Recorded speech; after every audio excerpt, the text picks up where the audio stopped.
Chicken fry చేస్తున్నా. ఉప్పు పసుపు కారం వేసి చికెన్ హాఫ్ బాయిల్ చేసి పక్కన పెట్టుకున్నా.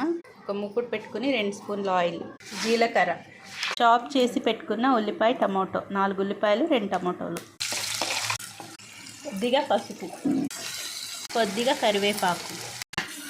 ఉల్లిపాయ ఎక్కువగా ఫ్రై అవ్వాల్సిన అవసరం లేదు. Tomato add చేసేసుకున్నా.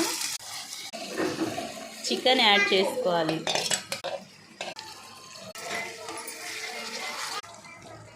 ఉప్పు కారం ఏమీ వేయట్లేదు. గ్రేవీ కొద్దిగా చిక్కబడాలి. ఆల్రెడీ చికెన్లో వేసి ఉడకబెట్టాను కాబట్టి ఉప్పు కానీ కారము పసుపు ఏమీ యాడ్ చేయట్లా. సిమ్లో పెట్టి 5 మినిట్స్ మూత పెట్టుకోవాలి. గ్రేవీ రెడీ అయిపోయిందండి. కొత్తిమీర వేస్తున్నా. కొత్తిమీర ఎక్కువగా వేయాలి, బాగుంటుంది.